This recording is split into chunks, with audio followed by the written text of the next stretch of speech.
Hello there guys, welcome back to Younes Talks Football, welcome back to a brand new video. I hope all of you are doing well today. This is your match preview for Denmark versus England, or is it England versus Denmark? It's Denmark versus England, isn't it? But in terms of today's schedule, it's a double upload, but it's a double upload because of the Euros and because of England. Later on today, this is being released on the match day itself. So later on today will be the match review for Denmark versus England, and we see whether England have woken up or not. So what do England have to do to wake up compared to that first game? Now, the first game that England had against Serbia, fair enough, the result came in.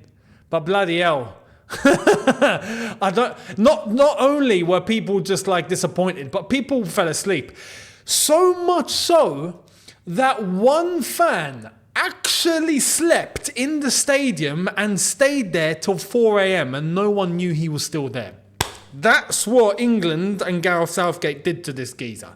He fell asleep, woke up at 4 a.m. still in the ground. All the stewards clearly didn't do their jobs by checking the flipping stadium. But he woke up and saw no one was there, checked, he was shivering, 4 a.m. and he recorded live from the stadium going, I've just woken up.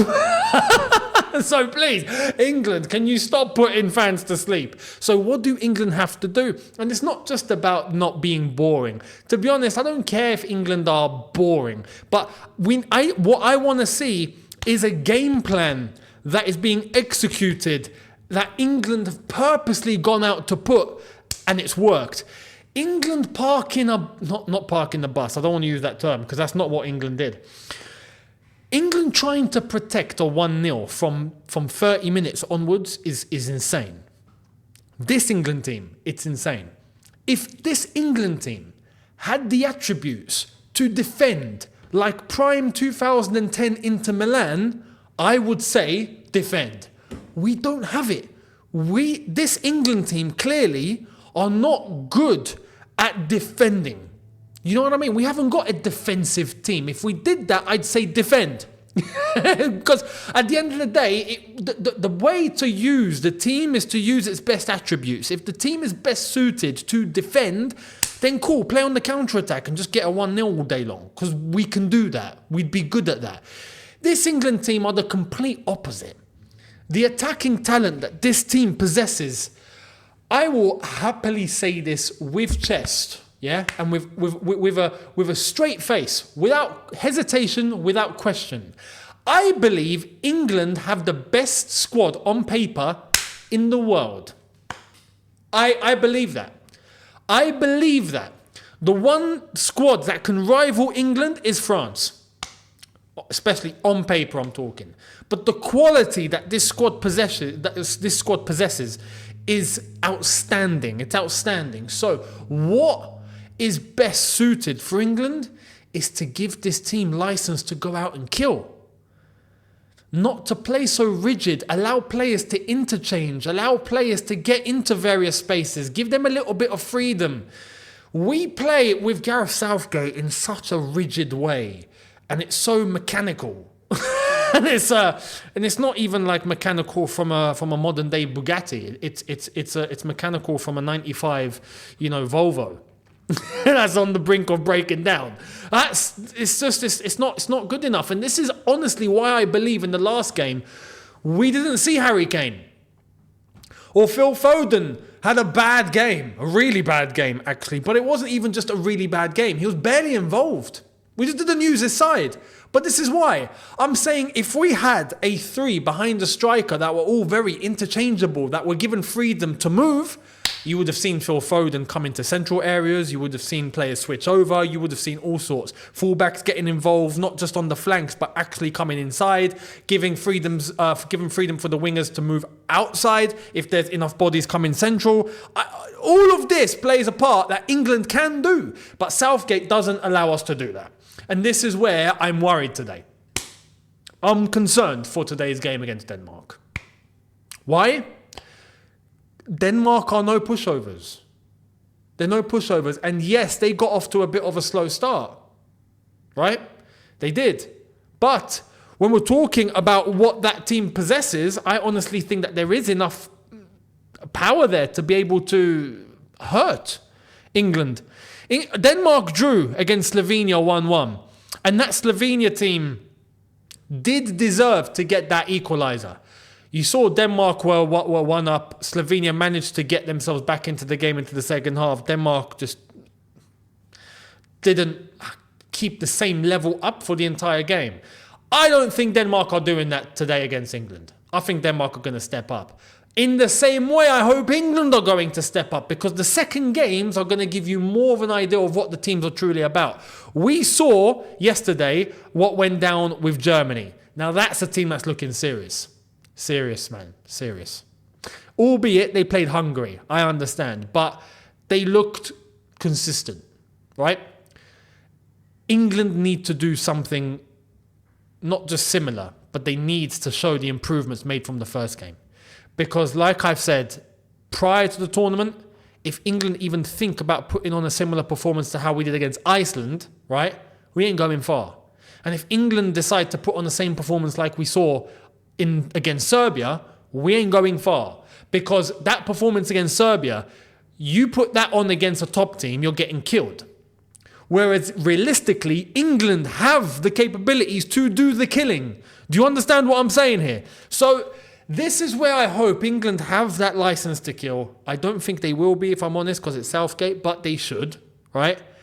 And hopefully we get to see improvements. Now, the one thing that concerns me is that we are apparently going to be sticking with the same lineup. It's already been leaked that England apparently are going to remain unchanged. Now, I just think that's... Southgate, what are you doing? You know, I don't get it. And I'll explain. Because there were clear reasons as to why we didn't... What let us down that day? Southgate, but his setup. And what was part of his setup? His setup was having Trent Alexander-Arnold as a midfielder. Listen, if you want Trent to invert inside as an extra man in midfield, cool, not a problem. But play him right back. Don't play Kyle Walker then. Because that's what Liverpool did. Liverpool didn't just stick him in midfield. Klopp didn't just stick him in midfield. He was still a right back coming inside, providing an extra option, releasing a midfielder to move forward. That's what Klopp did. That makes sense. That makes sense to an extent, right? If you're going to do that, put Trent at right back and let him invert. Don't play Kyle Walker and then expect Trent to actually become a fully fledged number 8. And he didn't even do that well. This is the problem. He was looking sloppy, out of position a few times. It just restricts everything. Whereas realistically, I don't think it should be Trent in midfield. And I'll get to what I would do in the starting 11 when I get to that shortly. But that was one element that didn't allow us to do well at all. The other element was because of the lack of freedom, we were constantly focused on the right-hand side. Saka was constantly involved. Bellingham, of course, down the middle, but we were neglecting the left completely, and Harry Kane was just up there waiting for something to get to him. Whereas then he had to come deeper, and that's not his style. If you're going to do that, then play an Ollie Watkins, bring an Ivan Toney in. Gareth Southgate didn't do that then. We're not... Realistically, what we should be doing, which is what we didn't do against Serbia, is piling the pressure on the opposition. Put them on the back foot. Overload on them. That's where England are at their strongest. It's not chilling back and just defending the 1-0 lead. That's not where England are strongest. That's our most vulnerable. You're leaving us at our most vulnerable that way. Realistically, England have more chance to go out and kill with a second and a third goal than to defend a 1-0 lead. And some will say, oh yeah, but we did it against Serbia. Yeah, but that was Serbia.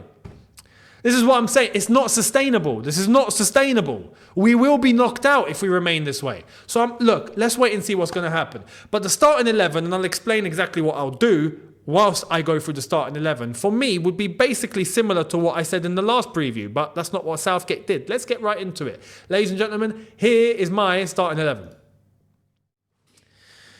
Right, let's get to this. Started off in goal, Pickford for sure. in goal, and to be honest, actually done quite decent against Serbia. So fair play to him. Now, the back line for me doesn't really change, right?